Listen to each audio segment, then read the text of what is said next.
Okay, tonight we'll have our 7th week, our final class in the course. Next week, the exam. But before we begin, let's open up with a word of prayer.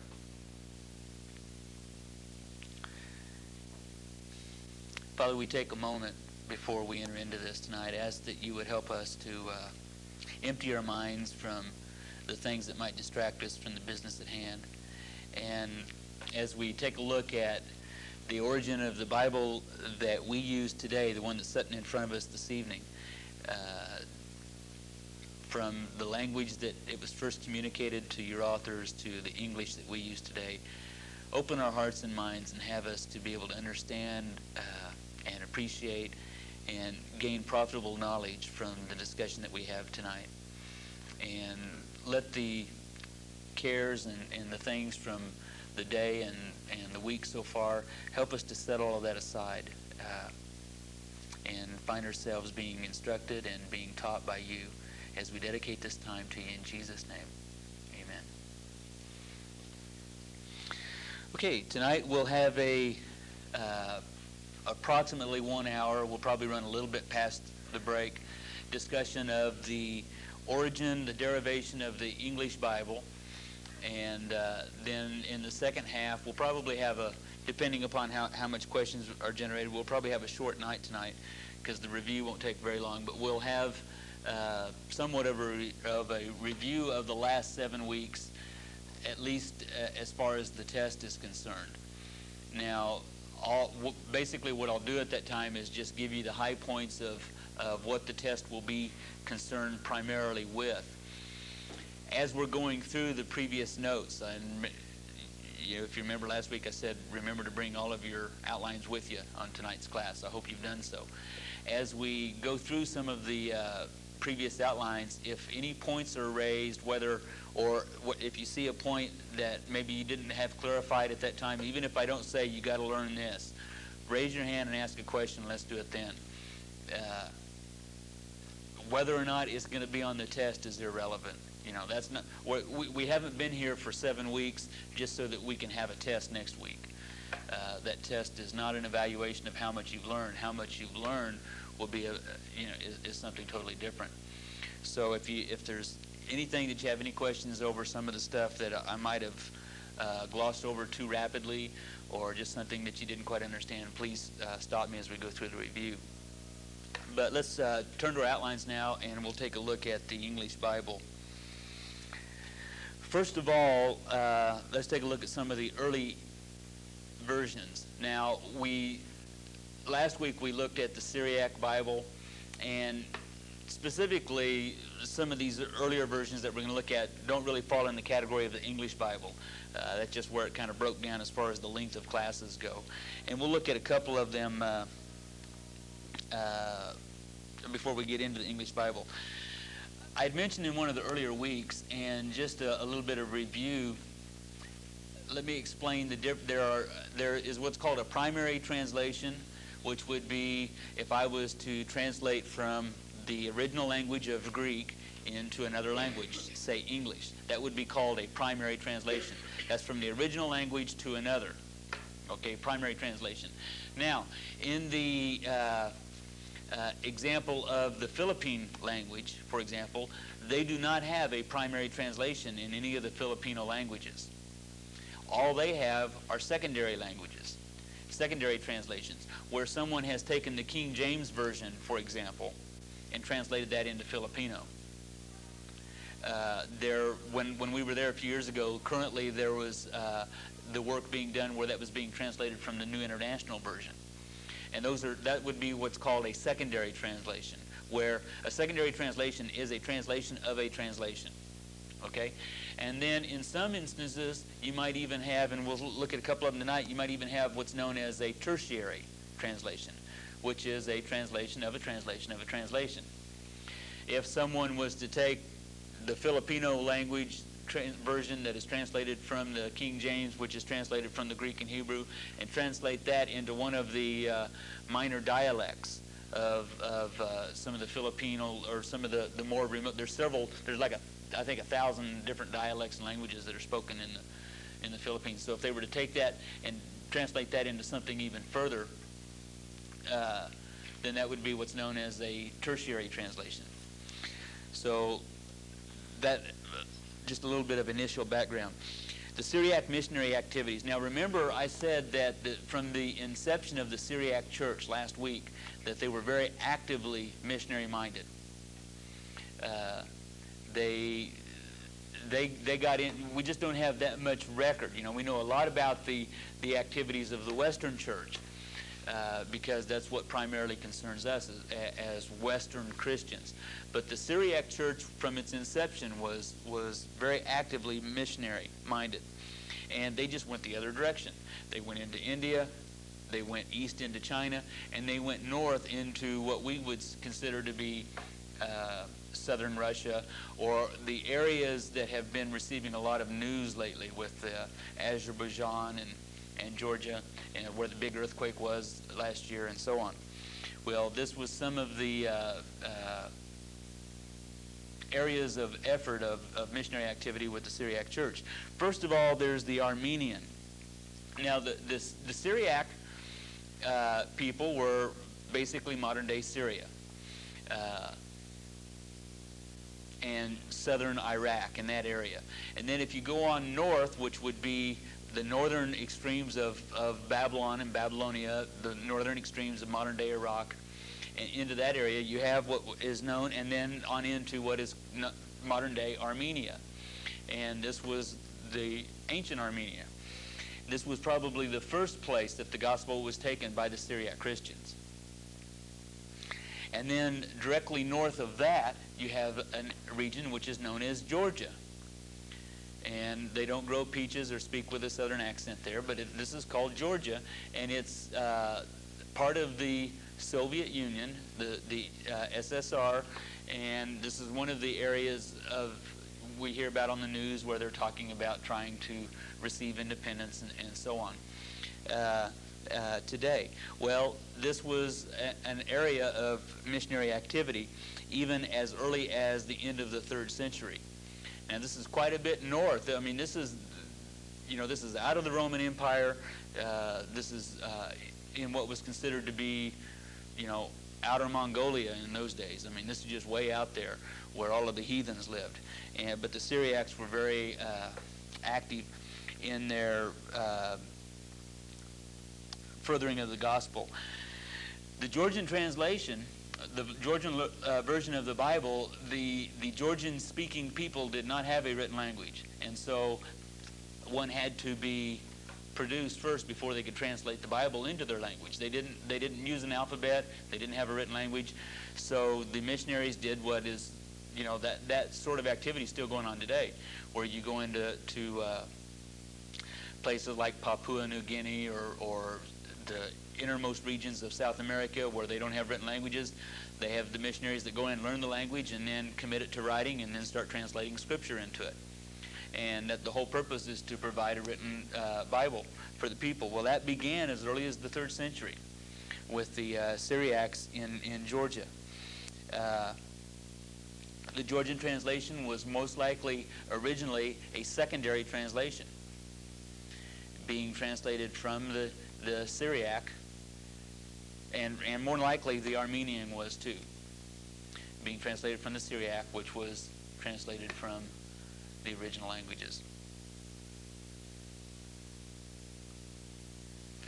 Central Asia, even in the interior of China, as early as 600 AD, there were firmly established churches on the interior of mainland China. Which, when you consider the maybe you're only talking 1,000 miles, and you might think, well, over 6 centuries, that's not a whole lot of distance. But when you think about first of all, the terrain that separated, I mean, the geography of that we're talking about here is, we're talking the Himalayas and all of that, as well as just the whole isolational aspect of the Orientals, where they were just so far removed from Western culture. The fact that something as outside influence as a totally new religion that's not as esoteric as some of the Eastern philosophies could be accepted in that short of a time is quite a credit to the Syriac Christians. And also, remember we talked about Nestorianism. I just kind of mentioned that in passing. where Nestorius was the guy that had a little problem talking about the Theotokos, the birth of God, the fact that Mary could be called the mother of God, and communicating the idea that God could be 3 days old. And he had problems with that. He didn't have so much problems with Christ being God and Christ being born of a virgin, all of that, but some of the terminology that came from that he thought was misleading. And that caused, even though it was probably more political than spiritual, it caused a lot of division within the church. And so there was a persecution among the Nestorian followers. The Syriac church primarily being followers of Nestorius. Well, there arose an opposing view to Nestorianism that became known as monophysitism. And this was the idea that, okay, Jesus is God, right? Jesus is man, right? And he was a melding of those two natures, okay? That's orthodox up to this point. But then the conclusion became very unorthodox, and that is that because these two natures were melded together into one, he became a third nature. That Christ was neither fully God nor fully man, but he was fully something else.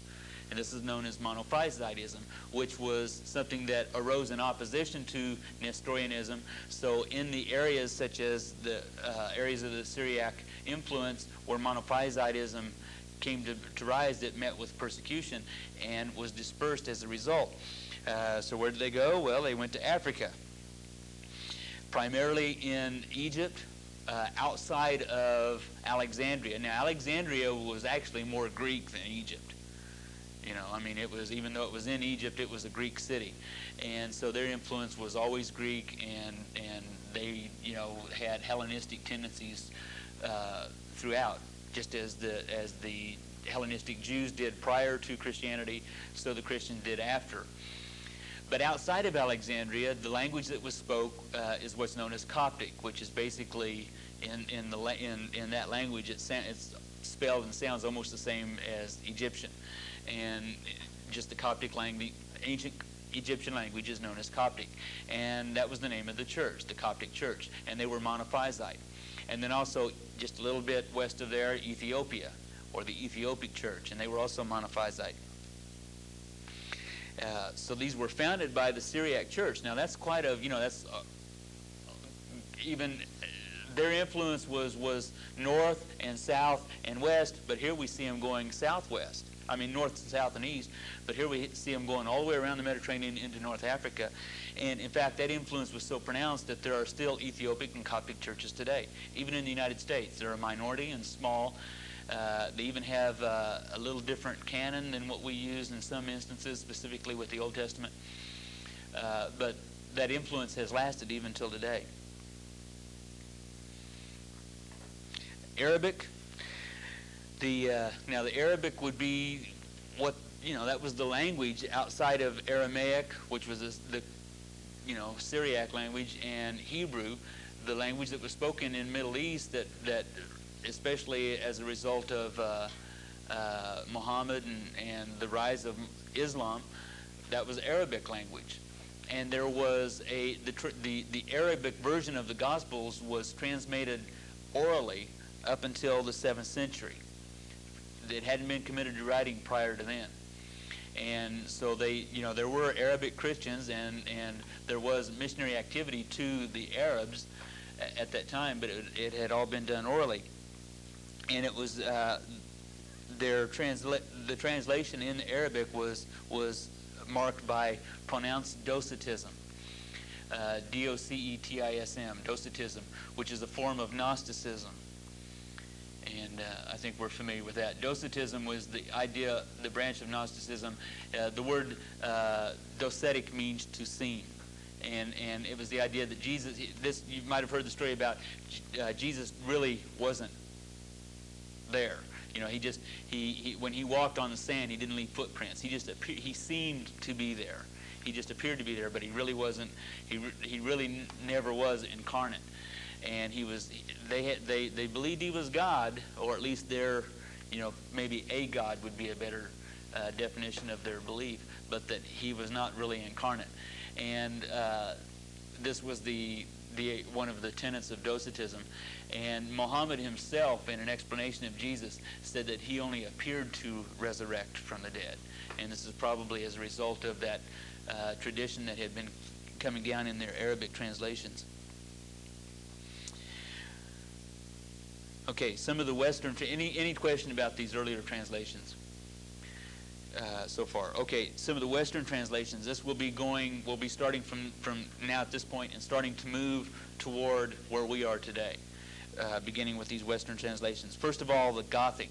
Now, with the fall of the Roman Empire in the 5th century, early part of the 5th century, the invading Germanic hordes from the north, with the Goths and the Visigoths and all these guys, as they came down and started bombarding Rome, and the power of Rome had moved to Constantinople, and just the decline and fall of the Roman Empire. Well, it just wasn't what it used to be a few centuries before, and so it wasn't much problem for these Germanic tribes to overtake them. And the ones that dealt Rome the final blow were the Goths. Now, we talked in an earlier week about a guy by the name of Euphilus. Anybody remember who Euphilus was and what he did? Okay, well, I'll tell you again, and then you better remember, because he'll be on the test. Euphilus was known as the missionary to the Goths. He was the guy who brought the gospel to them and began the work of translating the gospel story into their language. Now, again, we have the same situation where the Goths, they were too busy being German barbarians to think about reading and writing and arithmetic, and so they didn't have a written language. And so he took the Greek language, the Greek alphabet, and the Roman alphabet, and just their rules of grammar, and applied that to with some Germanic runes, and developed a written language that was able to communicate the gospel. He's the guy that was afraid to translate parts of the Old Testament because these guys were already kind of bloodthirsty in his mind, and he thought if he talked about the stuff that went on in Judges and 1st and 2nd Kings and this sort of thing, that might just kind of whet their appetite for barbarism. And so he just didn't talk about that stuff. He talked about the Psalms, and he talked about Jesus holding lambs in his lap and that sort of thing. This is Euphilus. Now, his writings, we could say from his writings, the oldest Germanic literature comes. He was the first one to do any alphabetic writing into a Germanic language. The significance of that for us is that English is a derivation of the Germanic languages. Basically, English is a Germanic tongue. And so, in fact, if you brought your text, well, I didn't write the page number down, but in John 6:60 in the Bible, this is where Jesus was, talking about being the bread of life, and he was explaining to the people that he didn't come to put a chicken in every pot and a second car in every garage, but what he came was to bring himself. And that was, he said, I am the bread of life. I'm what it's all about. It's not having, free breakfast. That's what they were coming to him for. But it's me, myself. And as he was saying, and he says, if you can't accept that, you've missed the whole point. Well, they say in verse 60 of chapter 6, after he's made this discourse to him, they say, this is a hard saying, is one of the normal translations. In Euphilus' translation, as he translated that passage, it came out, Hardu ist that a ward, which we can see the English derivation from that very clearly. Hardu ist that a ward. The Slavonic in the 9th century, now this was up around Bulgaria, modern-day Bulgaria. What today we have many different Slavonic languages. We have Russian, and we have Czechoslovakian, we have Yugoslavian, and Bulgarian, and Albanian, and all these different Slavonic languages. In those days, 1,000 years ago, you just had one Slavonic language with several dialects, and these dialects ended up becoming full-blown languages. Well, in those days, there was just one, and it was centered around Bulgaria, and there was a church there, and they did some secondary translations in their work, and this is as late as the 9th century. Okay, the English Bible.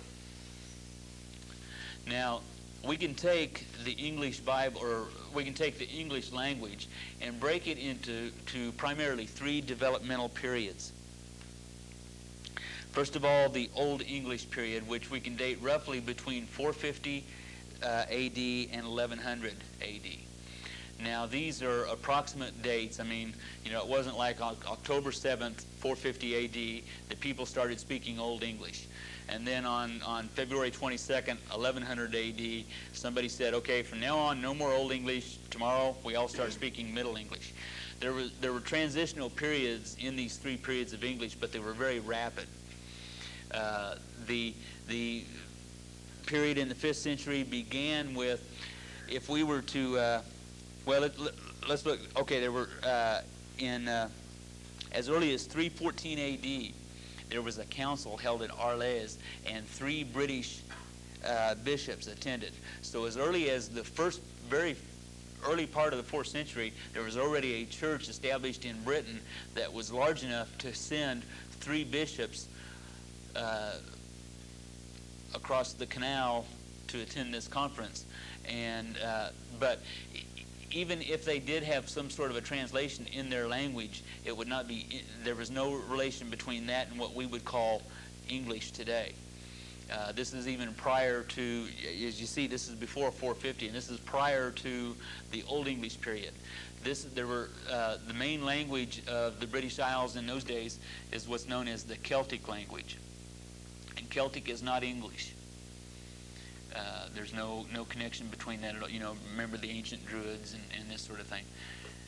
Primarily, there were 2 different Celtic languages, and this is what was spoken in those days. It wasn't a written language. The Christians spoke Latin, and so these bishops, they were Latin bishops actually. They came from England, and they went to this council and everything, but what they spoke was Latin.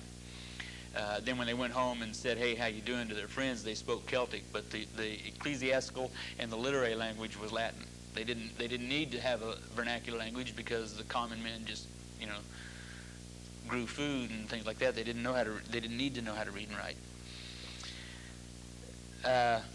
Pelagius, maybe you've heard of him.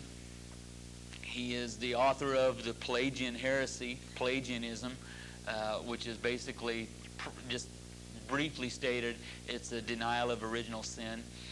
Primarily, it was just a result of Pelagius was from Britain. Now, he did all of his work in Rome, but the story goes that when he left Britain and then came to Rome, and he walked, and he was a Christian, and he walked into the church at Rome, and he saw all of the decadence and the licentiousness and just how easygoing their whole approach to Christianity was, and he said, man, this is terrible. He said, you guys don't have to live this way. You have it within yourselves to be holy.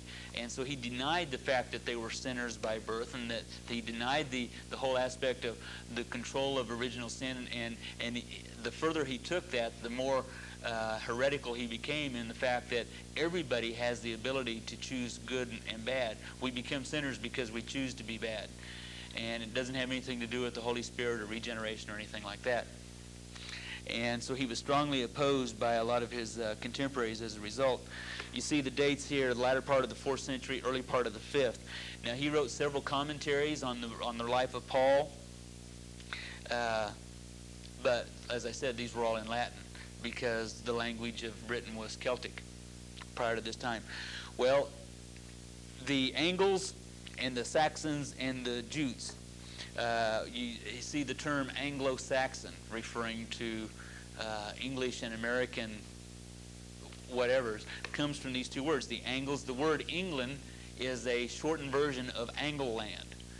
And so the Angles and the Saxons and the Jutes, they were 3 Germanic tribes from Europe who were invited to come and help the people overcome the problem that they were having with the Picts in those days. And as they did, they just kind of whooped up on the Picts which were basically from the highlands up north, and they thought, hey, this isn't such a bad place to live. I mean, fog's not so bad, and we like it, and so we're just going to stay here. So that became their home, and this was in the 5th century. That's when Old English was first introduced into the language, and then over the 6th and 2nd century, the evangelization of these 3 Germanic tribes took place, and that instituted the beginning of what we would consider to be the English period, culminated in the Old English language. Now, if you were to see Old English written out, even if it was done without all the curlicues and everything, it would be just about as readable as that Gothic sentence that I gave you earlier. I mean, there are sentences in Greek that would be as recognizable as Old English would be. It's a far cry from what we would consider even King James English. But this was the language for 600 years that was spoken. Caedmon, who was a real famous guy from this time period, he was a poet, Christian, and the kind of translations that he did were, it wasn't so much as translations as much as the Bible stories. He'd tell the story about creation, or he'd tell the story about David and Goliath, or Daniel in the lion's den. The sort of things that make good Sunday school stories. The stories of Jesus, some of his messages and his crucifixion and resurrection, and these sort of things. He would just tell the story as a poet in a poetic form, and then that became committed to writing. And so some of the earliest versions of any kind of a gospel in English were just these real loose paraphrases of Caedmon. The Venerable Bede is the title that he's known by. He died in 735. To give you a little idea of the time period. He was shortly after Caedmon. And he translated, he is best known for his work, Bede's Ecclesiastical History of the English Church, or something like that. I forget the exact title. But what Eusebius did for the Greek fathers, Bede did for what happened with the church in England and for the first 700 years. And he supposedly translated the Gospel of John. Most of it he dictated orally on his deathbed. Now, we don't have any copies of this extant. We don't have any idea exactly how the translation was made or anything. We just have references to it. Supposedly, how the legend goes, that as he was on his deathbed, he last out his last through few coughs, and he did the last couple of verses of John as the guy was writing it down, and then as he breathed his last, he said, "Okay, now I can go," and then he died.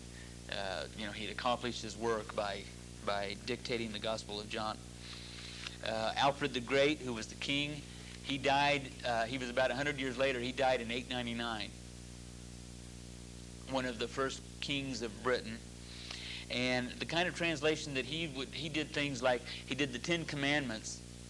He'd do the Decalogue here, and then right beside that he would do the passage from Acts 15, which was the first church council, and how where they were trying to decide what to do with the Gentile question, and with James and Peter and all these guys were debating whether or not to make them get circumcised and what day they should go to church and all these sort of things. And then James he came up with the statement of, well, the reason Jesus came to die is because we couldn't keep the law. Why do we try to lay the law on them? And so he had the 10 Commandments on one side, and then he would have that passage from John 15 on the other side. And he did a lot of the Psalms. He'd do just portions of the Psalms and that sort of a thing. Quite a scholar for his day.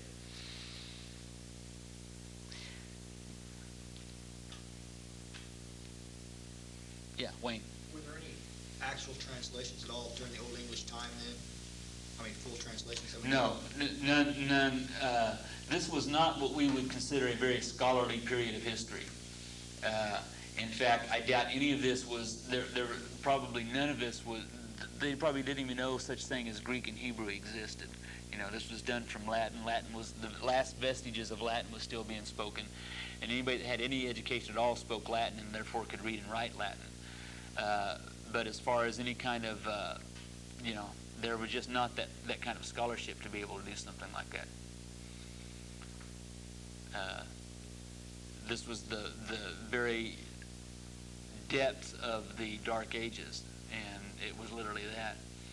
In fact, as Don teaches in the Ecclesiology class, the primary reason for the Dark Ages is the fact that the Scripture was locked up. You had the Vulgate, and it was up there at the church, and the common everyday man had no knowledge of it, except for these few brief little flashes of light that was given by. Here we have three, in a period of 600 years, we have three individuals that just show a little bit of indication as far as the gospel being communicated. Other than that, it was strictly church tradition. Whatever the church said it was, and that's what the people thought. And that's what laid the groundwork for all of the heresies during the Middle English period that would be concerned with guys like John Wycliffe. Which brings us up to the Middle English versions. This would be a period roughly between 1100 and 1400. And this was the period between Old and Middle English is very rapid. This is as a result in 1066, the Norman invasion, the Norman conquest, where the Normans were another Germanic tribe that were primarily centered on the coast of Normandy, which is an area of France, and right there by England. And they just went over there, and they all of a sudden they just changed the whole Old English way of doing things, and they introduced their language in with this language that had been developed as a result of the blending of the Angles and the Saxons and the Jutes, and a lot of the French idioms and so on were introduced in the language, and it went through a radical change in a period of about 50 to 100 years, just a total change. And this is the era of guys as John Wycliffe and John Purvey and so on. John Wycliffe did his English version, finished it in 1384, translated from the Vulgate. Now this is the beginning where people were just beginning at this time to think about things such as, I know what I can do. I can go to school and learn how to read Hebrew and Greek, and I can study the old classics, and I can learn things, and I don't have to stay in these dark ages. And there was a rise of universities throughout Europe and Great Britain. And Wycliffe was one of the guys that was, people say, is his name Wycliffe or Wycliffe? Well, he's not here to tell us, so we can say it however we want, but probably the proper way is Wycliffe. But he was one of these guys who studied that sort of thing, and he became quite a scholar. But you see, even still, he did his work from the Vulgate, because the Vulgate was so entrenched in the minds of the people as being, this is the Bible, this is the Holy Word. And his main thing was just getting that Holy Word into, he saw all of the hang-ups that the people had, all of the superstitions, all of the bad doctrines and everything that came from ignorance, just came from, the idea that babies were forever held in perdition because they died before they had a chance to become baptized. If they were stillborn, then they went immediately to hell, and this sort of a thing, because just the result of the superstitions that permeated the land. He was incensed with this idea of getting the language, or getting the Bible in the language of the people. And so the scholar that he was, he did from the Vulgate. And he believed that the scriptures were the absolute. They were the ones that mattered. They were the ones that decided things like matters of doctrine. You didn't depend upon tradition, you depended upon God's Word. God's Word was the only thing that was infallible. Now this is over 100 years before Luther. This is not Reformation. He was a Catholic. That's all there was Catholicism, and so as a result, he was not accepted very well, and ended up he was kicked out of the university, and his work had to be smuggled into Czechoslovakia or Bohemia to be finished, and then it was brought back in as a result. John Purvey was one of his friends, disciples, and associates, and he carried on where Wycliffe left off, revised his version. Another guy by the name of Nicholas de Lyra, who was also a disciple. Jan Hus was a disciple of Wycliffe's. And Nicholas de Lyra was not only a close friend, but a brilliant scholar, probably the most brilliant scholar of this time period. And he was very proficient in Greek and Hebrew, one of the few men in the world that were at this time. And a lot of his work was foundational for what was to follow in the next century. In fact, there was a very famous jingle of the day that said, if Lyra hadn't have played the lyre, then Martin Luther would never have danced. And so supposedly, Lyra was the guy that laid the foundation. Okay, the New English versions would be from the modern English period. Wayne. To go back in the middle English periods, Tim. Okay, what actually brought, since it's not in the Reformation yet, what brought that change from the Dark Ages to where actually we're going to see some light, to get the people to finally say, hey, enough is enough? What brought that about? Why? Okay, it was primarily because of this rising in the universities that began to rise up across the continent. As men began to learn again, they just kind of came out of this shell that they'd been in for 1,000 years. They came out of that. After the fall of Rome, then there was just things didn't change for 1,000 years in Europe. I mean, there was history there, but as far as any changes and as far as any progression, it just didn't occur. And there were many factors that contributed to the rising of the universities, many minor factors, but it was just there was a renewed interest in the classics, such as Plato and Homer and this sort of thing. This is all, and so with the beginning of the universities, then as scholarship renewed, so did the interest in scriptures. Yeah, Deborah. Didn't the monks start something? Didn't they kind of start the universities? Yeah. Initially, they were products of the church. Now, initially this was something that was allowed and encouraged by the church because, hey, nothing wrong with learning.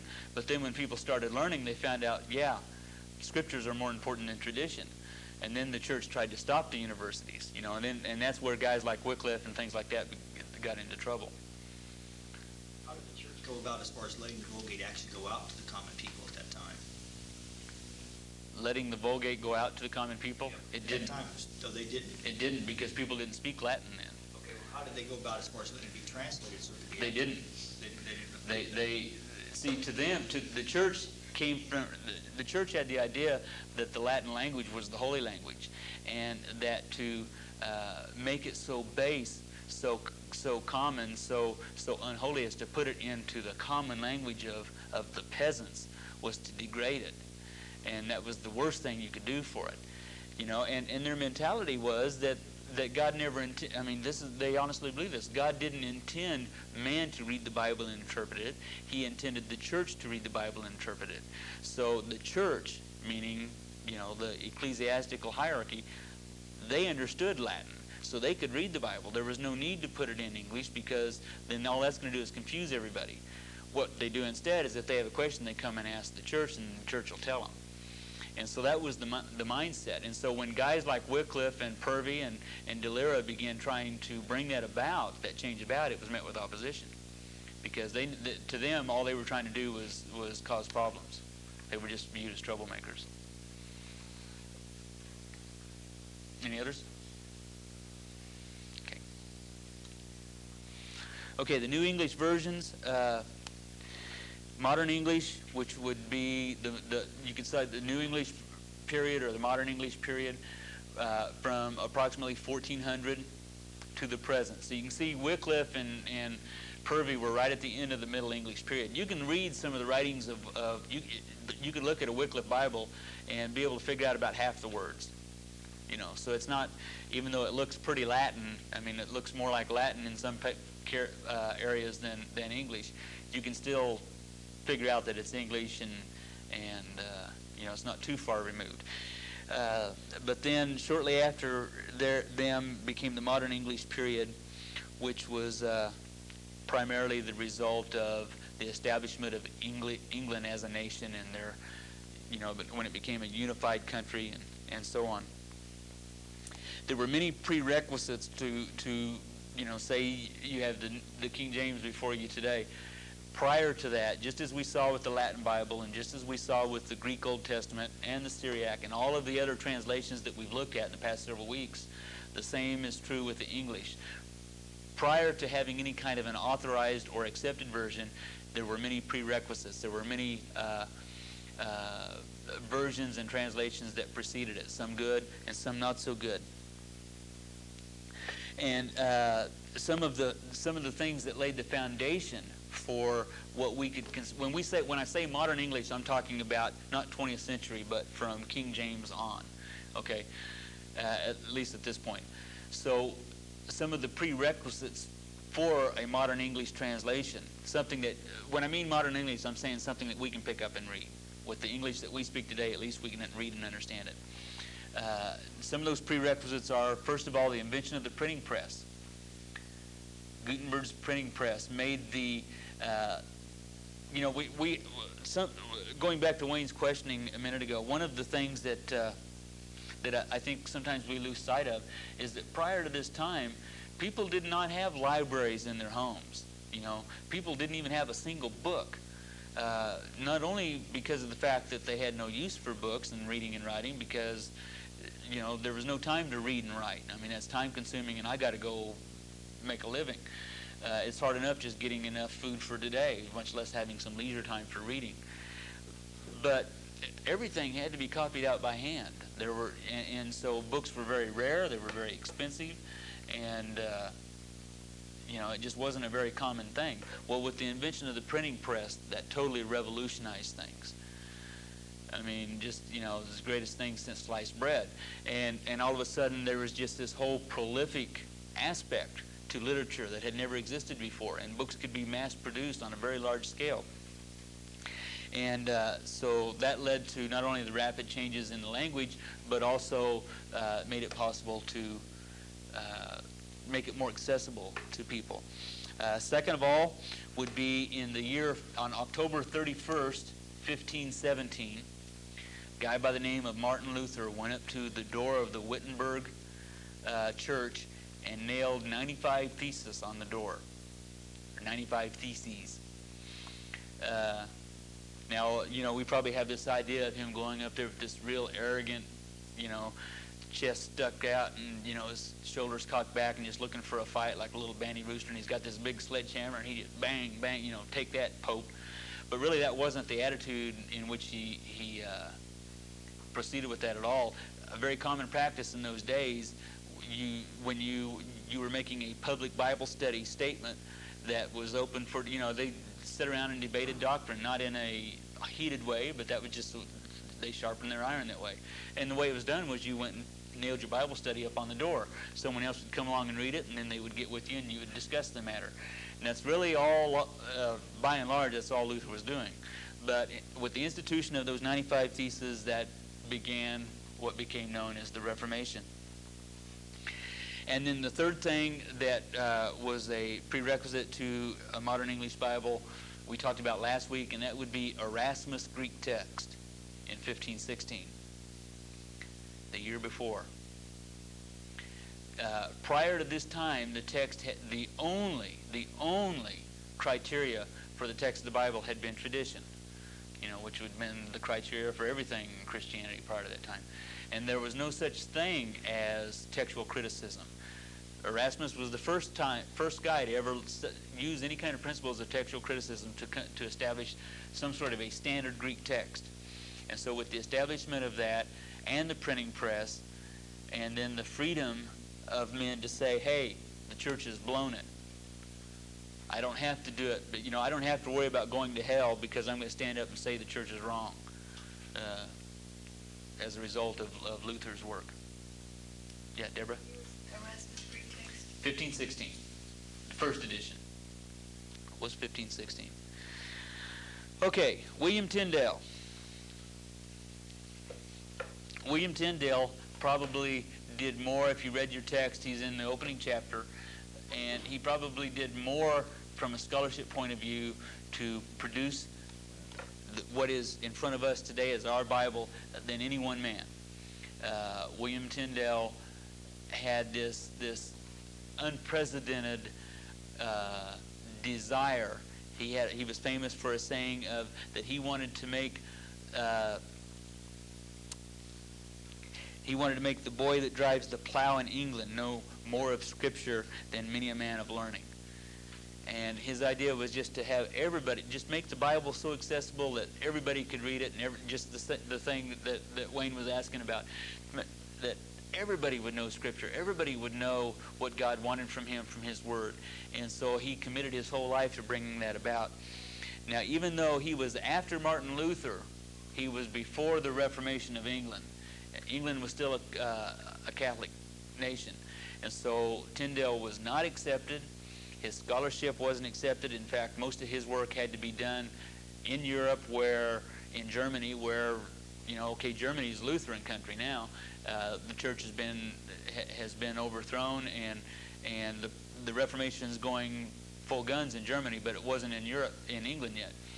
So most of Tyndale's work had to be published in Germany and then smuggled back into the country, where a lot of it was, confiscated and burned right there at the docks. But William Tyndale establishes his New Testament, his New Testament in 8 volumes in 1526. He had to go to Europe himself to do this, and then he later revised it in 1534 and 5 into a 4-volume set. He was arrested, burned at the stake, and his dying prayer was, "Lord, open the King of England's eyes."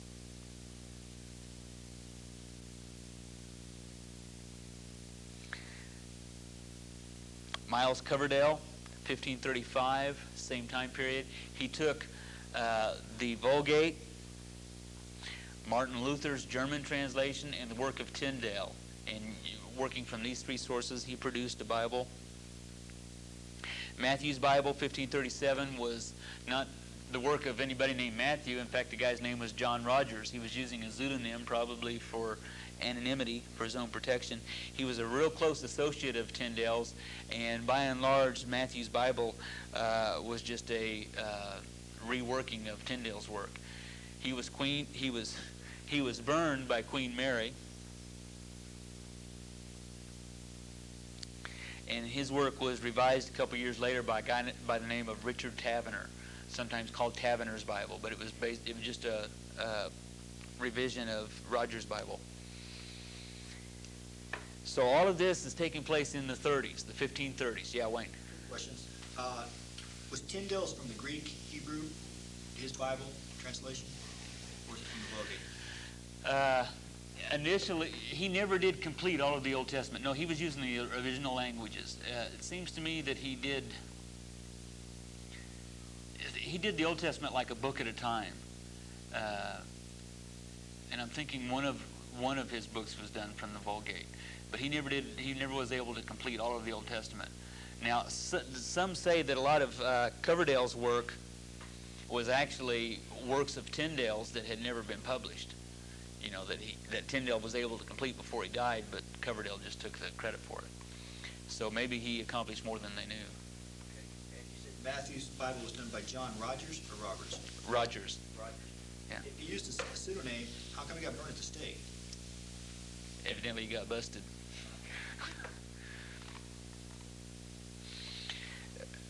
I really don't know. I've never read that much of it. But he was Mary.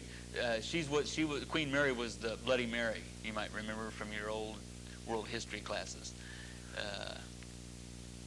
She was a very devout Catholic and was trying to undo this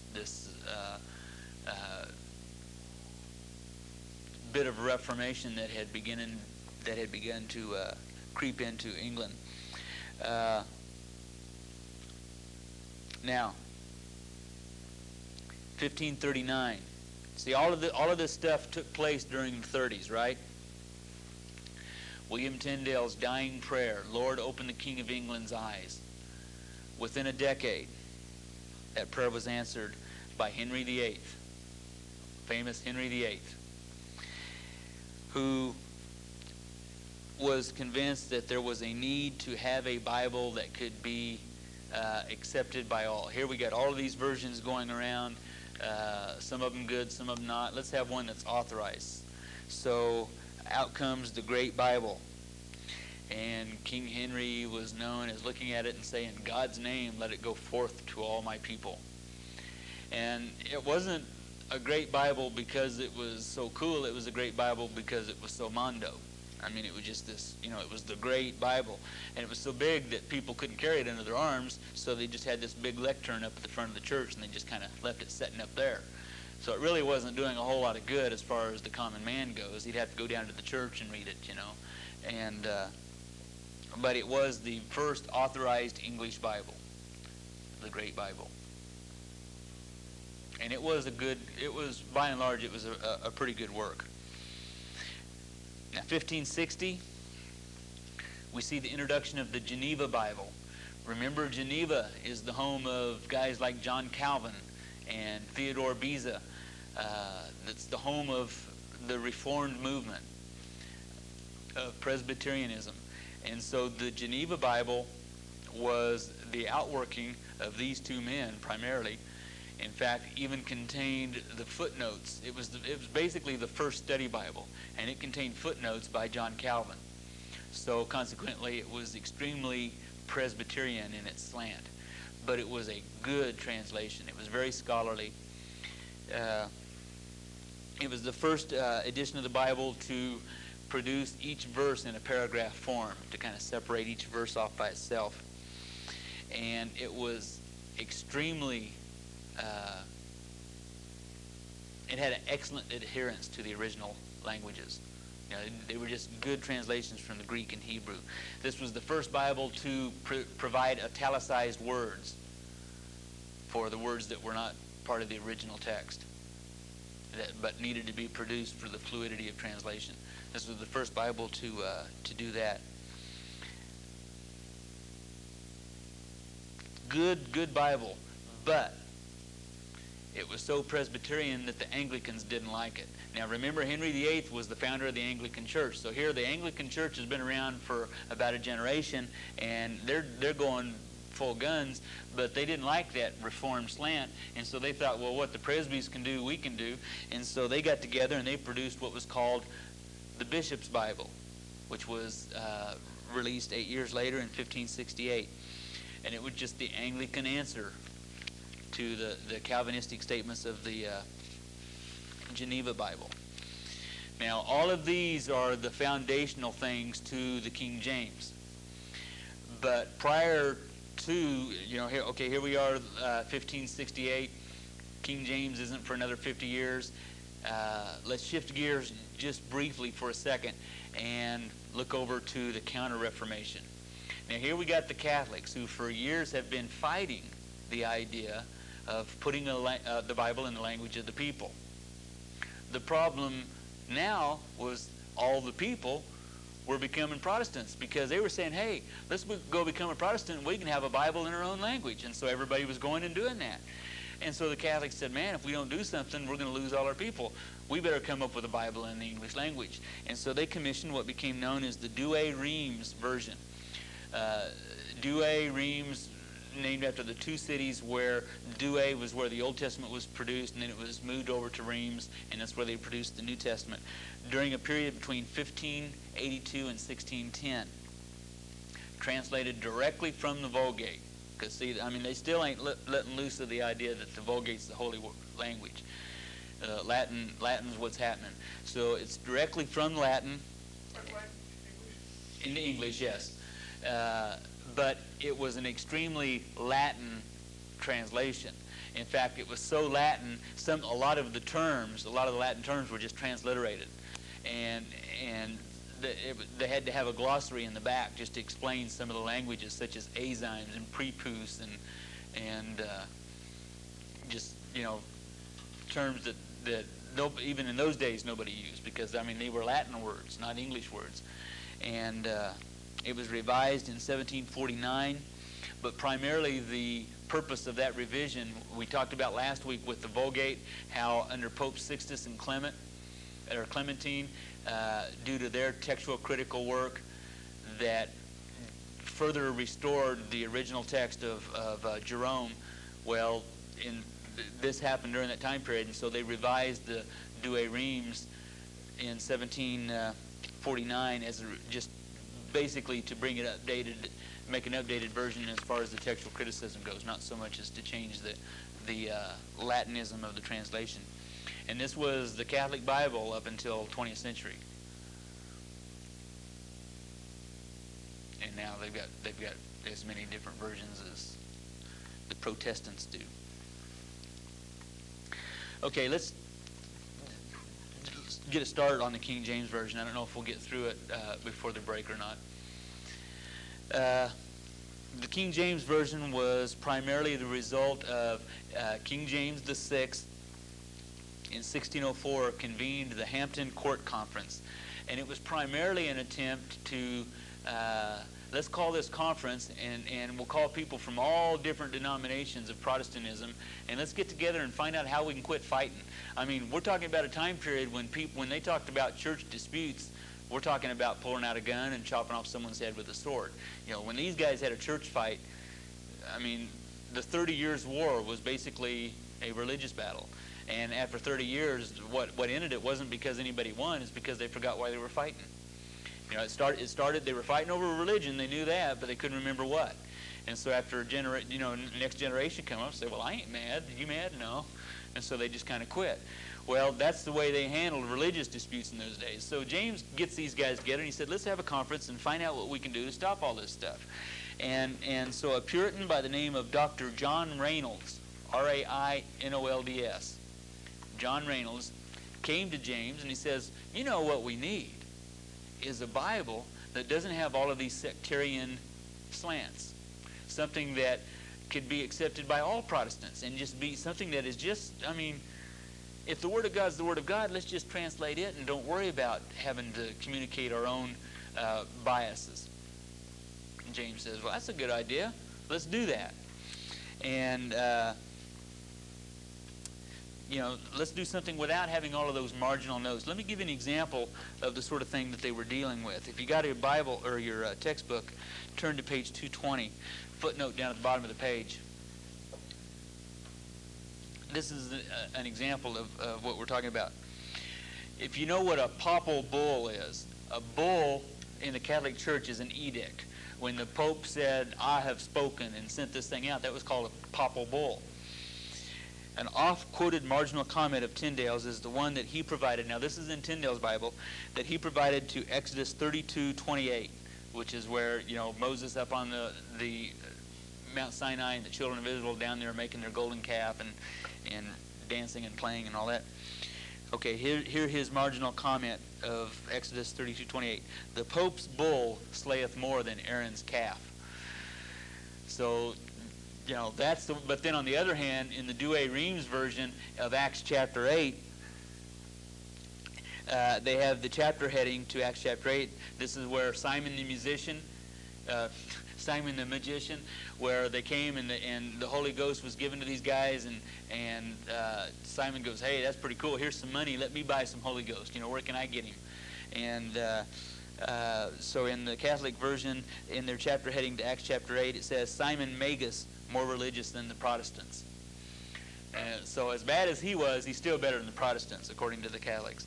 And so that was kind of the way the Bibles went. And so they were saying, you know, let's get, you know, we don't need this junk. Let's do something that's going to not do that. And so that was the primary focus. That was the initial focus of the King James Version. They also wanted to strike a middle road on technical terms. For example, the Puritans were, they were so nonconformist. You know, you had the Anglicans on one hand, then you had what's called the nonconformists on the other, and those were the Puritans. And they were so nonconformist, they didn't want any kind of religious terminology at all. They didn't even want to use the word baptism. We're going to use the word water or washings. We're not going to use the word church. You know, upon this rock I will build my church. No, because that sounds too much like Rome, you know, capital C church. And so we don't like that kind of term. We'll say upon this rock I will build my congregation. And that just sounds much more generic and much more common and everyday, and that's the way Jesus spoke, and that's the meaning of ecclesia anyway. And so they were strongly against any kind of technical terms.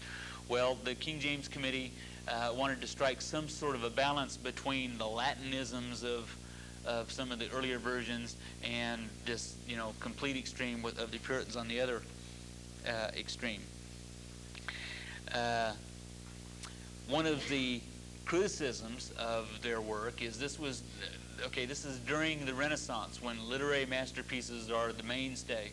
And in an attempt to produce a literary masterpiece, they used a variety of synonyms for the sake of literary style. They might translate the same Greek word by a variety of synonyms just to avoid redundancy in their mind. And, that sounds okay, but then you can see where that could break down translationally in some respects. And so that was one of the mistakes that they made, as they were setting the ground rules for what was going to control their translation. It's been revised many times. And I know a lot of people say, I use the Bible Paul used, the 1611 King James. Well, I've seen a 1611 King James, and I don't know anybody that uses one. The 1611 King James, the language in 1611 has changed quite a bit. If you use the King James Bible today, more than likely it's the 1769 King James. It's undergone several revisions. All of those have been unauthorized. In fact, what we call the King James the authorized version, it never was authorized. The only thing that was authorized was the Hampton Court Conference. And then John Reynolds said, I know what we need is a Bible. And so King James says, yeah, good idea. But he never did authorize that particular one. And then when it was finished, he never did say, I decree this to be authorized. It never was. It was just accepted. Not without its critics, but it was accepted. And all of the revisions since then have been basically the result of some publisher just making the revision. Primarily, they're changes in spelling. For example, in the 1611 King James language, there was no J. Just like in Greek, the Greek language has no J. So could you imagine a Bible with terms like Judah, Jerusalem, Jehoshaphat, Jesus, Jehovah, Jordan, all of the J's that we think that take place in the Bible? It was an IU. It was spelled with an IU, and they used a V instead of a U. They made the S that looked like an F, and so it was totally different. Like I said, I've seen a King James 1611 King James Bible before, and they haven't been printed for probably 150 years. The 1611 versions. So they're just not the things that we use today. The marginal references have been expanded, and the chapter headings have been reduced. Originally, they would have like paragraphs to the chapter headings, and then over the years they've been reduced in some cases to just a few words. In 1707 was the first edition to introduce dating, and primarily that was using the dates that were established by Archbishop Usher, with a few exceptions in Ezra and Nehemiah. Any questions before we break? Okay, well, let's take a break, and then we'll come back to the revised version.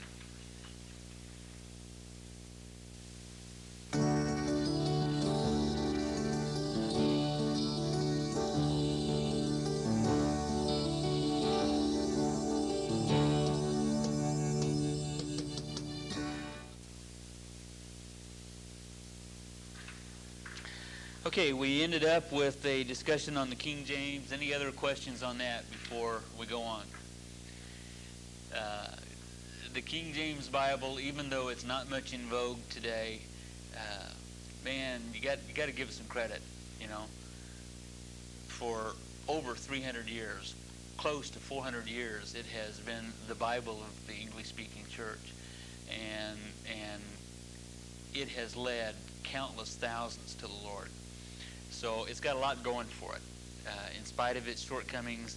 And, really, there's no sign of it going away. I mean, it's still going to be around tomorrow. It's still the most commonly used Bible in Englishdom. Okay, the Revised Version. Now, King James 1611, even with its many revisions during the 18th century, by the latter part of the 19th century, people just didn't talk the same anymore. And when they said about suffering little children, they were talking about them having a hard time, not being allowed to do something.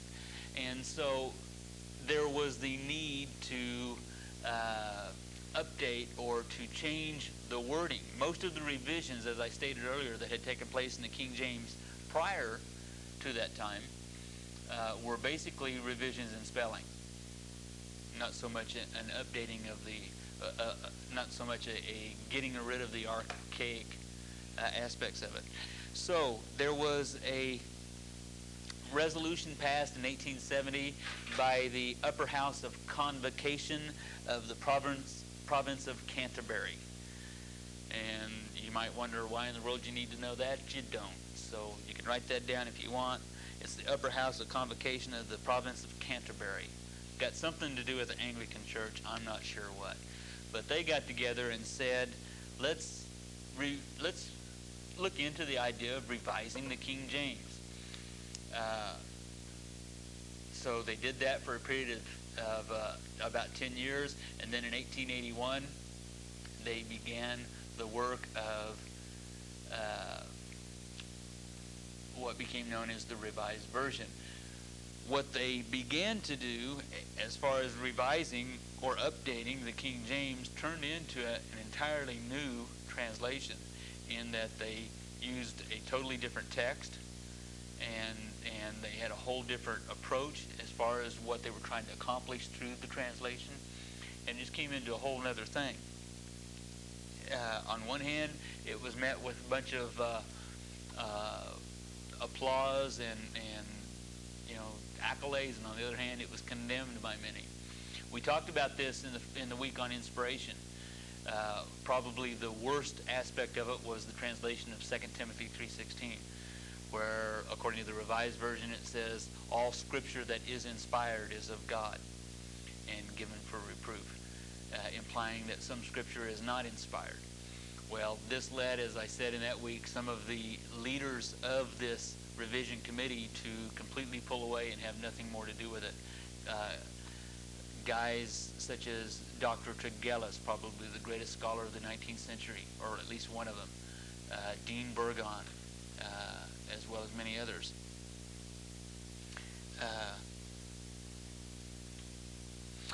It was the result of two translating companies. They had one for the Old Testament and one for the New, and the two of them worked completely independently of each other.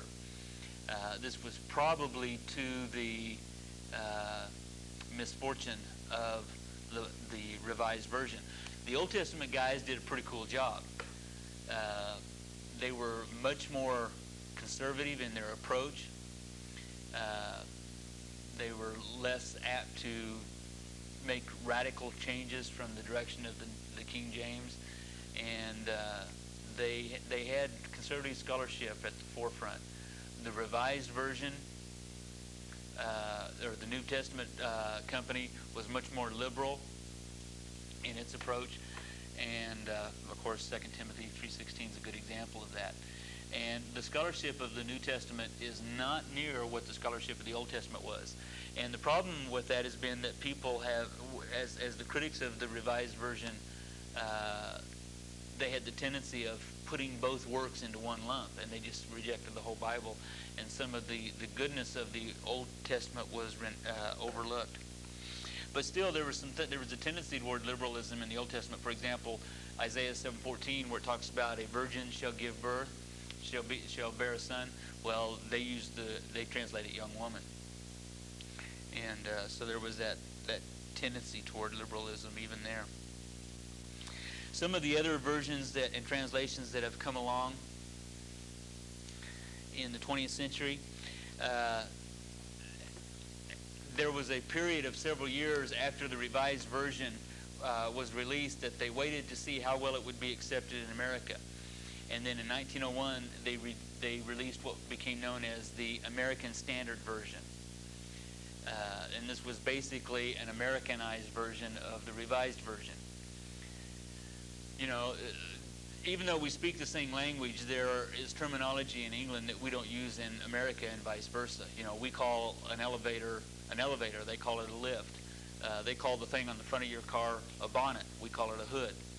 And there was the same sort of a thing in their translations. So the American Standard was basically an American version of the Revised Version, and that came out in 1901.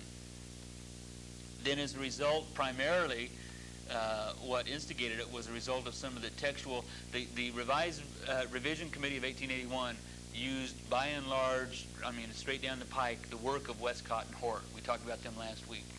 Well, as I said also last week, Westcott and Hort were pioneers. They were not state-of-the-art.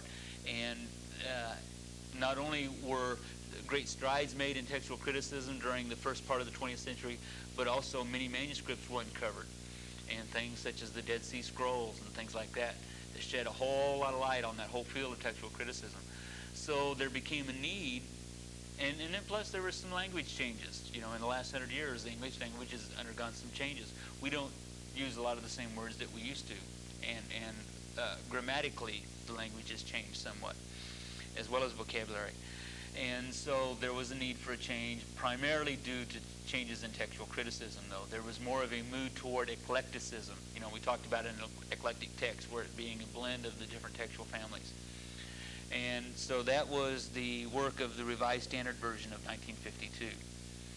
And the RSV had more of a return toward conservatism in a lot of its translation. And the RSV is basically a fairly decent translation. It's the one that's accepted by the British scholars as the critical translation. You know, I mean, this is the one that they use for serious Bible study, where it's the equivalent of like the New American Standard would be for some of the others. The New American Standard of 1971 was not necessarily an updating of the American Standard of 1901. I'm sorry, 1971. It's not so much an updating of that as it was a new work. It was commissioned by the Lockman Foundation, and the New American Standard uses the Nestle's eclectic text, just as the Revised Standard does. And its goal, the goal to the translation of the New American Standard, was to produce as accurate of a translation as possible. As I said, in the ideas of translation, there's basically two things to keep in mind. One is, I want to translate this word into another language. I want to be very literal in my translation.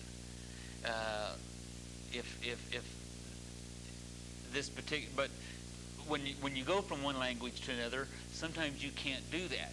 For example, in the Greek language, when they use a double negative, that doesn't mean a positive like it does in English. You know, if I say can't not or shall not never, then that means you shall. You know, basically it's poor grammar, but if you use two negatives to make a positive in English. Well, in Greek, if you use two negatives, that just emphasizes it. And so in places where in English where it's translated may it never be, or shall in no wise, or one of those, is basically that's the translation of a not. It's not in the Greek, simply stated. Well, that's hard. If we translated that literally into English, it would mean the opposite of what you wanted it to mean. And so you have to become idiomatic in a translation too. And there's a balance between these two things. You know, you can become so idiomatic that you can lose some of the literalness, or you can become so literal that you don't even have a translation. You have not communicated the thought. And the New American Standard was an attempt to do that, and at the same time produce a great work of scholarship. It's probably the best of all of the English translations. Is probably there is a uniqueness to Greek verb tenses that is difficult to translate into English. They have an approach to verb tenses that are different from the standard English approach. And the New American Standard is probably the best attempt at translating that tense of all of the modern translations. Very, very good. And this is the one that a lot of the great Bible scholars will use primarily for that purpose. New International Version, 1973, so called because they took English-speaking scholars from all over the world, Great Britain, United States, Canada, New Zealand, Australia, all over the world, and they worked together on an international committee to produce a translation that would be acceptable to all English-speaking people, regardless of their nationalities, and that would also be very contemporary. You know, let's have something that's going to be as accurate as possible to the Greek and still read like the daily newspaper as much as possible. And that was the goal of the NIV. Now, the problem with that, the shortcoming with that, you know, you might say, well, that sounds like the ideal goal of a translation. And yeah, it is for now. But especially with the rapidity of the days that we live in, I wonder what it's going to be like in 20 or 30 years. You know, our English language, I mean, just look at some of the vocabulary that's entered in just in the last decade. That you look at a dictionary from the 70s, and there's a whole lot of words that we use today that wouldn't be in that dictionary because the English language is changing so rapidly. And I just wonder if the NIV is going to hold on to the timelessness that is it going to be around 400 years from now? I doubt it. But the chances of the New American Standard, you know, lasting a little longer might be because it just has more of that timeless quality. Yeah. Well, it might be, like you said, the New American Standard Version seemed to concentrate on the Greek verb tenses. I've heard that there's been some problems with the NIV and some of the things that they've said, maybe about the Godhead or the way they've translated some things, that they're not real accurate. There are problems. I have read criticisms, valid criticisms of all versions and translations that are out. And I don't know why that is. I mean, I've seen, you know, aside from the archaicness of the King James, there's, for example, the use of synonyms, and just even as seemingly insignificant points as, for example, they translate wineskin they translate it bottle, you know, and that creates a whole different idea in our mind when actually it's a wineskin. And then on up into the NIV, where I can't think of anything right offhand of some of the criticisms yet, but it's just basically, majority of the critics of the NIV are those that just don't want to let go of the King James. And so that's where you'll hear, you know, and the same thing with the New King James. I had a woman on the telephone tell me the other day that the New King James denies the blood of Jesus. Oh, it wasn't the other day, it was a while back. And that was the phrase she used. She says it denies the blood of Jesus. And I asked her what she meant by that. And she goes, well, it denies the blood of Jesus. And I said, okay, where? And she goes, well, you just pick a place. And so I said, well, I guess let's look in Hebrews 9. I mean, that's the first place that comes to my mind talking about the blood of Jesus. She goes, yeah, that's a good one. And so I looked it up, and it was word for word what the old King James says. But she was convinced that it denied the blood of Jesus somewhere, but she never did show me where. So a lot of the criticisms that you will hear about different translations are not valid, but even there are valid criticisms of all of them. As far as, you know, anybody can point to can find a given passage and say this is not accurate. This would be better translated another way.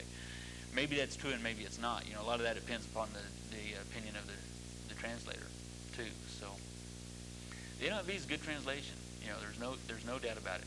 It's also translated from that eclectic Nestle's text, the same text that the New American Standard uses. And to me, if somebody asked me my opinion, what's the greatest liability of the NIV, that would be it. You know, I think it's not so much the translation, but the text that it's translated from. But I don't. Maybe that might be the criticism that you're thinking of, because some of that eclectic text has some passages that maybe would not quite bear out the deity of Christ as the text is Receptus. But then there are some passages where it is even stronger in that statement too. So, but the critics don't look at those; they look at the other ones. Wayne? Why is there one to make such a acceptable contemporary Bible for all English-speaking people? Could they not go back to the original text? Why'd they choose this other one? Well, in their minds, they are using the original text. You're coming from the premise that the Textus Receptus is the original text. Well, Erasmus was the one that developed the Textus Receptus in 1516. So if that's the original text, where was it in 1515? It didn't exist. You know, it's a text that he derived from textual critical work. Now, the Nestle's text, the one that's the most popular today, I think it's the 13th edition or something like that, is based on the work of Westcott and Hort with the addition of some of the research and developments of the 20th century. This is one of the things we talked about last week while you were absent. So it's not a get the tape. So it's not a matter of you know, to someone. I mean, I've seen some real strong defenses for the text of the NIV, but I've seen some real strong defenses of the text of the King James and the New King James also. One thing I have seen very little of, and I made this statement last week, one thing I've seen very little of is an objective approach to both. Where someone is saying, I don't want to defend the NIV and I don't want to defend the King James, I just want to look at the evidence and see what it says.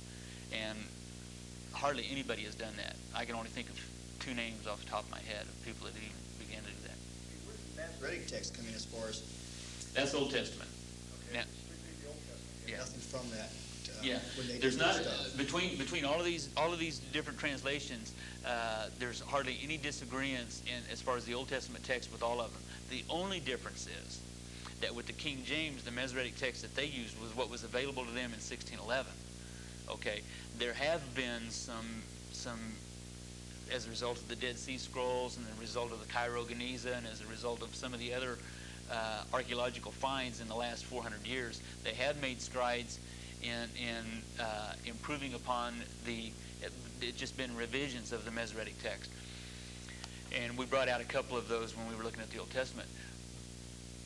But you're only talking about maybe a half a dozen places or a dozen places, you know, and they're all just minor or extremely minor things. So there's not the Old Testament, there's not much argument over between all of them. It's all the Greek text is where the argument comes. Steve.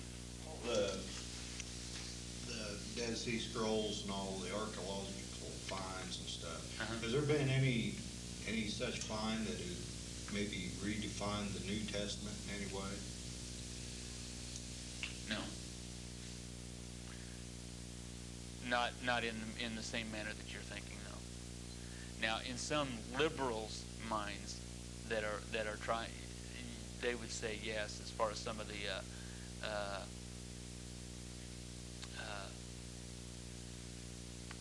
Gnostic findings and stuff of the 3rd and 4th century.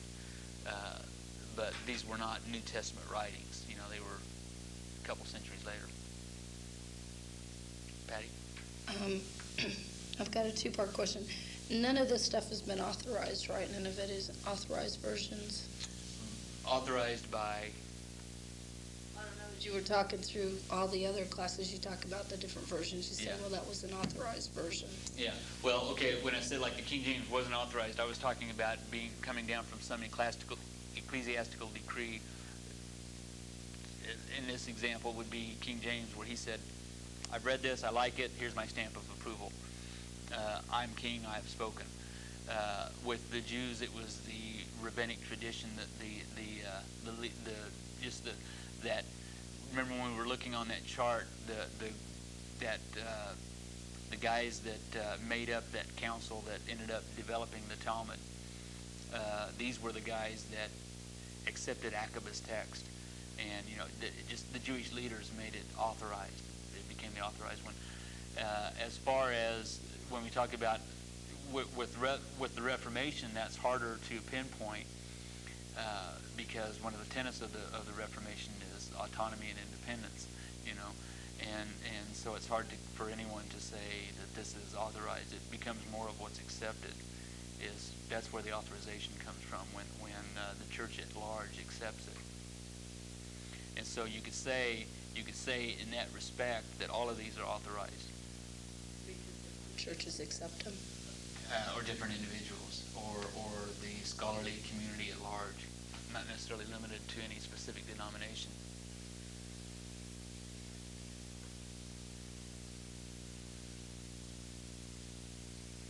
You know, a good example of that would be one of the strongest defenders of the Textus Receptus of the 20th centuries has been Dallas Theological Seminary, and some of their main leaders.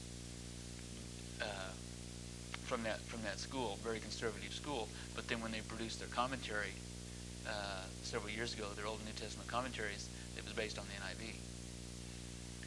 So that shows their acceptance of that too, as far as the fact that, well, this is the 20th century and this is what's going to work. Okay, which brings us down to the real authorized version of the Bible, 1981, the New King James. Now, the New King James was primarily it was an attempt to do what they said they were going to do in 1881. They did in 1981, and that was to update the King James, make it contemporary, do away with the archaic aspects, and not mess with the text. Now, with the exception of some of the revisions in the Masoretic, as I just mentioned, the text of the New King James is the same as the text of the Old King James. The only difference is they'll make more in the footnotes. They'll make more reference to some of those spurious passages that have become famous, even though they still use see what the Revised Version did was they would make the change and then put in the footnote. And this is the same thing with the NIV and the New American Standard. They'll make the change, but then they'll put in the footnote and they'll say some of the later versions or some of the later manuscripts read such and such, and then they'll give the Textus Receptus reading. What the New American or the New King James does is they'll give the Textus Receptus reading in the text, and then in the footnote, and they'll say, but some of the older manuscripts might read such and such, and then they'll give the Alexandrian or Western reading. And then right after that, they came out with a British version that is known as the RAV, or the Revised Authorized Version. Basically the same thing as the New King James. Wayne. King James, which did they update? What version or what revision did they update that from? Oh, I don't know, but it would be whatever the most recent one was. 1769? I think the last one that I know of was 1769. I don't know that it was revised any after that or not. Okay, any questions over tonight? Patty? You've got like the Strong's Concordance for the King James Version of the Bible. Are they working on anything like that for any of the other versions? All of the NIV, New American Standard, and I believe the New King James Revised Standard, all of those have exhaustive concordances. None of them are quite as elaborate as the Strong's with the Greek and Hebrew dictionary in the back and everything. So you would almost have to have both, to use, and I know those that do that. I think the New American Standard has there's a concordance of the New American Standard that also has the dictionary in the back. The Amplified Bible, where does that fit in? The Amplified Bible is primarily a paraphrase. The Amplified's attempt is to produce, as we were talking about the idiomatic translations, they want to produce not only a translation, but all of the full colors and ramifications that word might carry with it. And so they just add a whole lot of words, and they just expand on every word, and really end up putting more into it than what was probably intended to be. And so it ends up becoming a paraphrase. What did they translate? The Greek. But it's a paraphrase from the Greek. It's not an actual. They didn't sit down with the King James and just like the Living Bible, where Ken Taylor just sat down with the King James, and then it started off as he was driving home and get caught in the LA freeways. He didn't have anything to do while he's sitting there, so he'd read the King James, and then he'd start writing it out into a modern language to take home and give to his kids. And that's how he started. He started off with the Gospels, and then just went off from there. And it was just basically something he began for the sake of his kids. And that's the Living Bible. That's a very true paraphrase. And then the Amplified and the Good News Bibles are paraphrases based on the Greek language or the original languages. That's the thing that came out a couple years ago, the book. Yeah, the book. Maybe The book is the Living Bible. The book was more of a marketing idea, primarily from CBN. And what they wanted to do was come up with something that would be the most marketable, not for sales, but what would be your average Joe Blow coming in, white collar, blue collar, whoever, just going into the store. If he was to buy a Bible, what would be the thing that would reach him the quickest? And that the marketing idea they came up with was called the book. And since then, they've come up with there's the Word, which is the NIV. Then there's one they call the Bible, the same marketing package, but it's called the Bible, and it's the King James. And so since then they've expanded on that. But originally the book was just a marketing gimmick to try to get people to buy a cheap Bible that they would read, and that's why they picked the Living Bible, because it's the most readable. But it's not a very accurate translation. It's not accurate at all. I mean, it's okay for personal reading, but there's a lot of errors in the Living Bible, a lot. I used to try to use it for my devotions just because it's so readable, and I ended up spending more time going back and checking it in a good text to see if what I just read was right anyway. So I quit doing it. Okay, let's go to our outlines. And first of all, the vocabulary list that was passed out on the first week. Now, as far as any of these vocabulary words go, you won't have to have a word-for-word understanding from any of them. But I do want you to know all of these definitions. Okay? I mean, if I asked you what a targum was, I do want you to be able to tell me. If I asked you what a manuscript is, I'd want you to be able to tell me. But I will tell you for sure the last three definitions down at the bottom: biblical criticism, textual criticism, and higher criticism. You will be tested on those. You don't got to know them word for word. In fact, I would rather you didn't. I would rather you be able to put these into your own words and give me a depth, because then I know you know what it means. If you just memorize some words, you might not know what that means. And I'm not, I'm pretty easy grader, really. If I think you know what you said, then I'm okay. Okay, session 1, week 1, inspiration. What I'm going to do is I'll give you the reference on the outline, and then you can put a little asterisk beside it or circle it or something like that, and then you'll know what to study. If you take time to write out, I need to know, blah, blah, blah, blah, you're not going to be able to keep up, because we'll go through this pretty quick. If I do go too fast, or if you have any questions, stop and ask me. I might answer it and I might not. I probably will. It depends on what the question is. But page number 1, Roman numeral 1, letter C, number 2, it says Greek theopneustos. You need to know what that means. And then down at the bottom of the page, Roman numeral 2, letter A, where it says 2 kinds of material. Even though that wording is kind of misleading, basically the Bible is made up of 2 things, and you'll need to know what those 2 things are. And this will be the wording on the test. 2 kinds of material. The Bible contains 2 kinds of material, and you'll need to know what those 2 kinds are. Page number 2, these are all letter C, near the top of the page, spiritual illumination. You'll need to know the difference between inspiration and illumination, technically speaking. Yeah, the difference between the 2 of them. And then on the various theories of inspiration, you don't need to know all of them because most of them were similar and overlapped anyway, but I picked out 3 of the most commonly held today. And that is number 4, the inspired concepts theory. You'll need to know that. The occasional inspiration theory, number 6.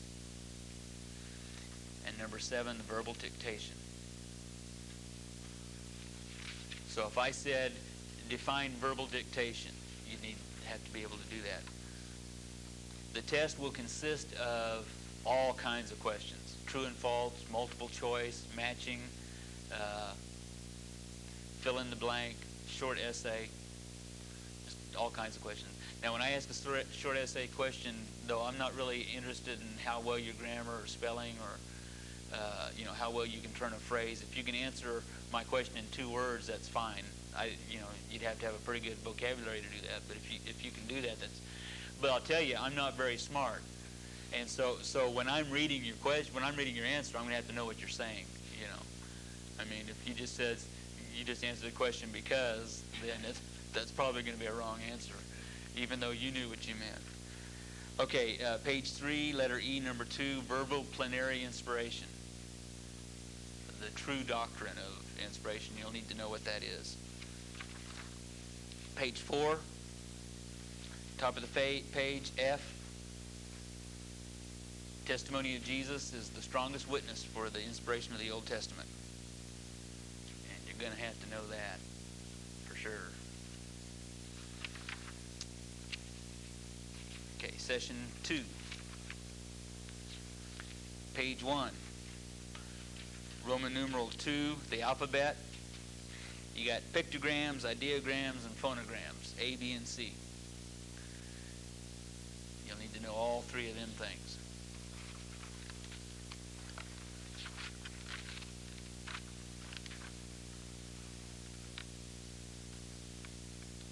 Page 2, letter E, cuneiform. I want you to know everything about cuneiform language. I want you to be able to read it, write it, speak it. You'll need to know what the word means. You'll need to know,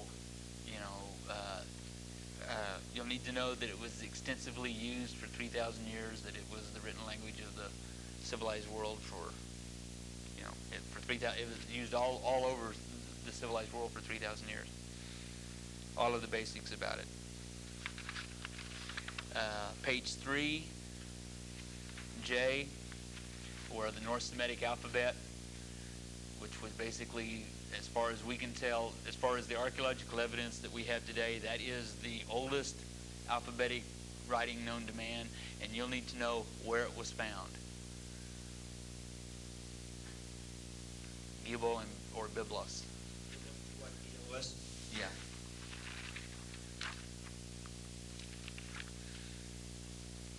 Okay, session 3, the text of the Bible.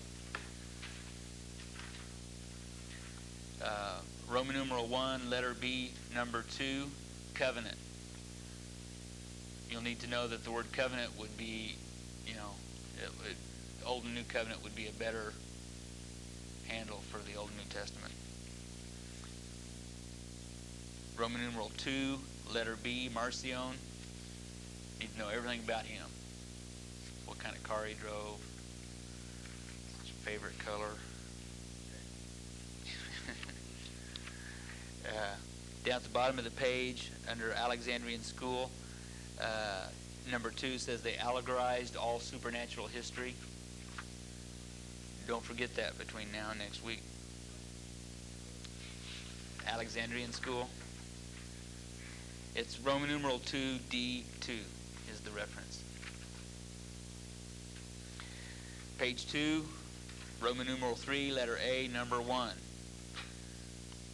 Okay, you'll need to know that the Bible was written over a period of 1,400 years. If you want to be a nonconformist and if you want to see how far you can stretch things and still get them right, you can write 1,600 years and that'll still be counted right, because I told you that some scholars believe, depends on when you date Moses. If you're dating 1500 BC or 1350 BC, yeah.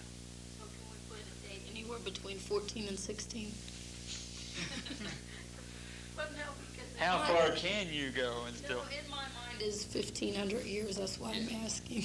That's what I always think. Yeah, I've counted that right in the past, yeah. But I would rather you say either 14 or 16. Okay, I'll make sure. Okay, page 3. C, top of the page.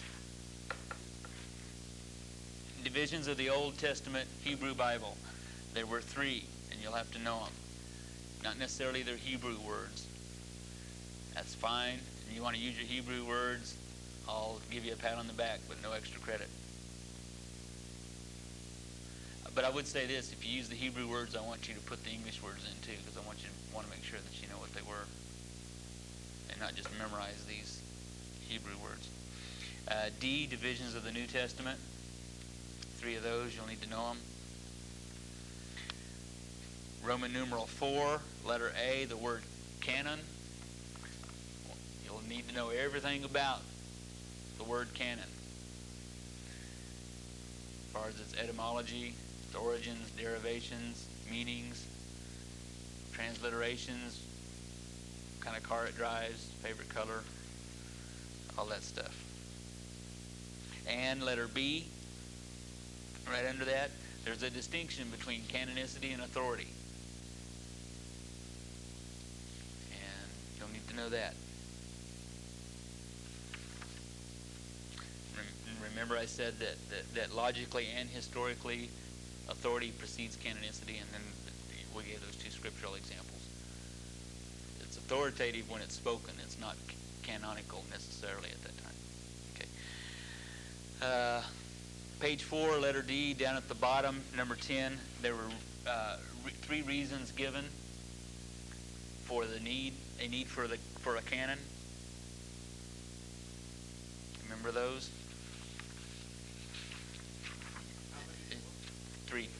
Three reasons given. If you don't remember them, you better find out. Okay, session 4, page 1.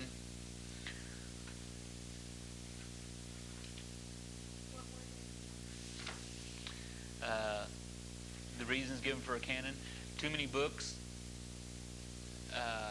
persecution of the church, and disputes with heretics. Almost had a mind blank there. Okay, session 4, Roman numeral 1, letter B. There were 2 reasons given why the late dating of the Old Testament manuscripts. 2 reasons were given. Roman numeral 1, letter B. Know what those 2 reasons were. Page 2, letter E, number 2, text of Rabbi Akiba. Need to know all about him and his cars and his colors and his favorite television programs. Everything he did. Rabbi Akiba. F, on down the page a little bit, number 1, Dead Sea Scrolls were discovered in 1947. Not 1948, but 1947. And that contained in the caves at Qumran, over the period of years, they uncovered 3 distinct textual families. 3 types of text were found. You'll need to know what those 3 were. And you can just give me a 1-word explanation for each one of them. You know, you could say Septuagint, Masoretic, Samaritan. And that tells me you know what I'm looking for. Lost books of the Bible, A and B. Book of the Wars of the Lord and the Book of Jasher. You don't need to know a whole lot about these because we didn't give a whole lot. Because we don't know a whole lot. But what we gave, you got to know. So you got to know about those 2 things. Book of the Wars of the Lord and the Book of Jasher. Yeah. Back on the 3 types in the Dead Sea Scroll, Mm-hmm. what, number 2 was Maserati, or was it Aqua? Basically the Either same one? thing. Okay. Yeah. Maserati's an Italian sports car.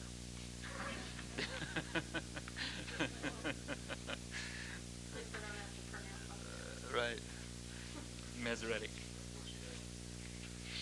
Okay, page 3, Roman numeral 3, letter A, Samaritan origin and history.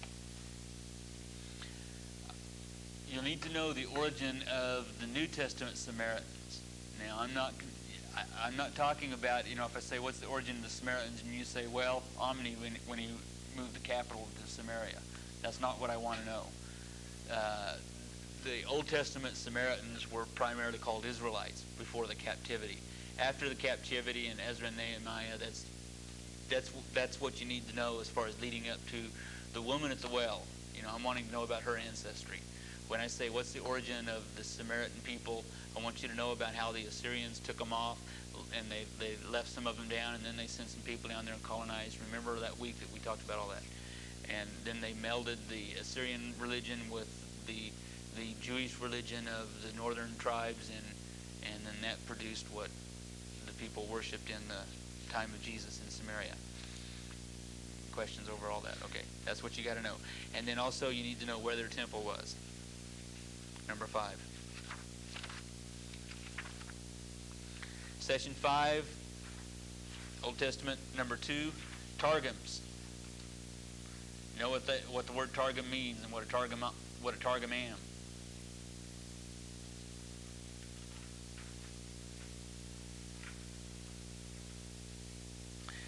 You'll need to know that there were 2 official versions, the Targum of Onkelos and the Targum of Jonathan ben Uzziel. This is B1 and B2, and you'll need to know what both of them were a Targum of.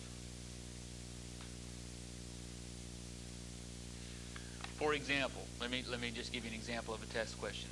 I might say the Targum of Jonathan ben Uzziel was, and then A, a translation of the Septuagint. B, a translation of the latter prophets.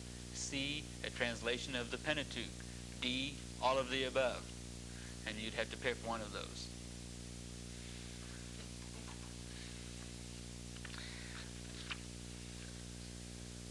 Okay. Page 2, you'll need to know letter E. You'll need to know that the Targums avoided anthropomorphisms.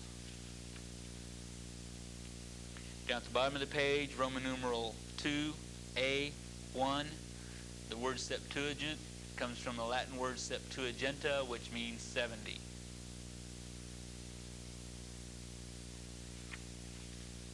And you'll have to know that. Page 3, E, right in the middle. The Jews lost interest in the Septuagint, and there were 2 reasons why. You'll need to know both of those. Then right below that, F, Aquila, in his translation. I want to know all about him.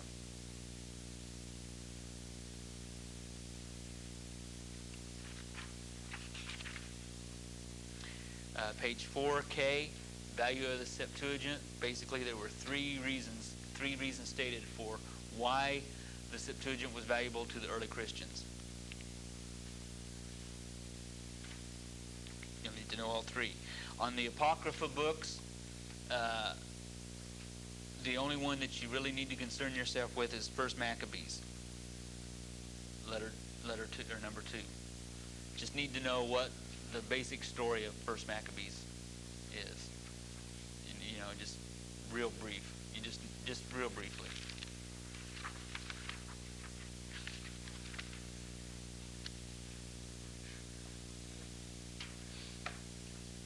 Yeah. Targums avoided anthropomorphism. What was the next thing? After the Targums avoided anthropomorphisms. Okay.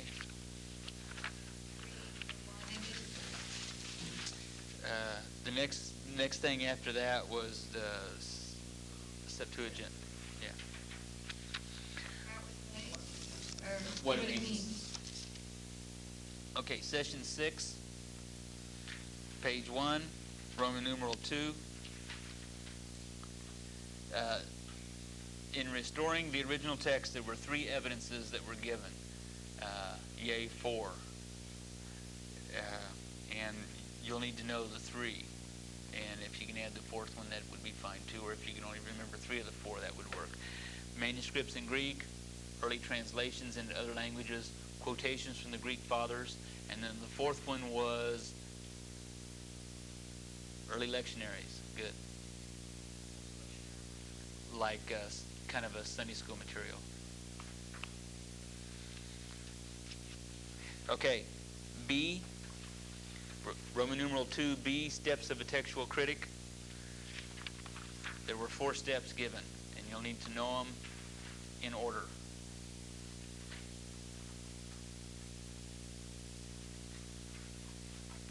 Okay, first of all, they study the individual manuscripts. Then on top of page 2, they arrange the manuscripts into families. Then number 3, they provide a provisional archetype. And then as a result of looking at them and pyramiding it all up, they come up to this one master copy. And then, as a last resort, conjectural emendation. C, 3 and 4 on page 2. classification of manuscripts, you got uncial and minuscule. You'll need to know what both of those are and the difference between them. D, major manuscripts. 1, Codex Sinaiticus, is the most famous of all of the New Testament manuscripts. Codex Sinaiticus. Because I said so. Would be that'll get you through this test. But to know why is just because of it's the oldest, how it was found, and all of that. It's just the most famous because of the romance behind the story of it. But because of it's the oldest is why it's the most famous and considered by some to be the most valuable.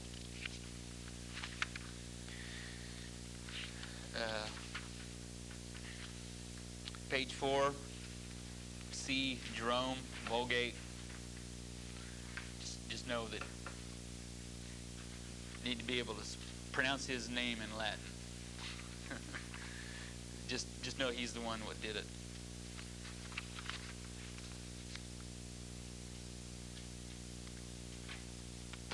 Okay. Session 7 brings us on up to tonight. Page 1, Roman numeral 1, letter B, number 1. Under Gothic translation, you'll need to know who Euphilus was and what he did.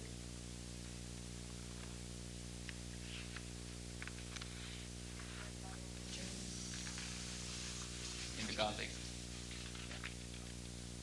which is a Germanic language. It's not German, it's a Germanic language. Page 2, letter C. Number 5, the Great Bible. You need to know what it was.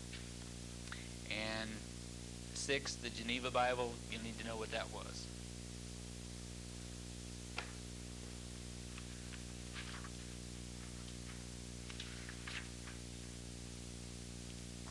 And if you know all those things, you'll get 100.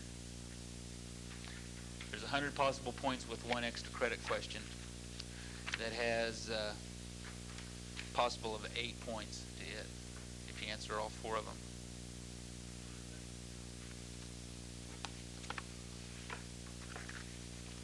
Any questions?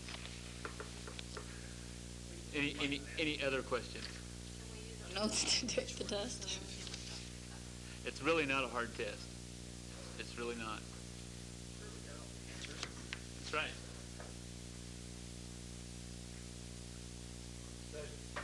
Session 6, did you say the first part of it was storing the original text or evidence provided? Was that the first part? Okay. For restoring the original text, the evidence provided was basically 4 things. There were 4 types of evidence: the Greek manuscripts, the translations into other languages, the manuscripts of Latin and Coptic and Syriac and so on, the quotations from the fathers as they wrote back and forth and did their homilies and their commentaries and stuff. They quoted from the scriptures, and so those quotations are used in the establishment of the original text also, because that gives a witness to the manuscripts that they used. And then fourthly would be the lectionaries, the Sunday school materials that they used. They weren't literally Sunday school materials, that's just a good equivalent.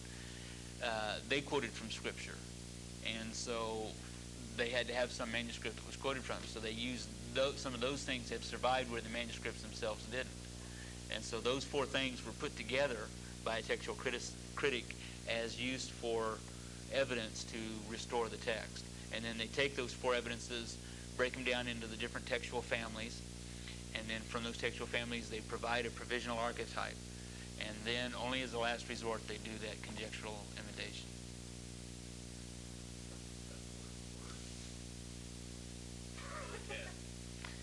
Yeah, if you say it the way I just did, you'll do okay. Okay. Let's close with a prayer. Father, I thank you for all of the things that you've taught me in the field of bibliology, and for the way that it has enhanced my not only the knowledge of your word and my appreciation for it, but it has enhanced my Christianity in many ways, and just my entire worldview. And I pray the same for each and every one of the students. And I pray that as we prepare for the test next week, that doesn't become the culmination of everything that has taken place. At best, the test is just going to reflect how well I've presented the material, not how well certain subject matter has been learned. And to me, that's the important thing, is that the material that we've gone over in the last several weeks will become beneficial for all of us. And I pray that would be the case as we give all of this to you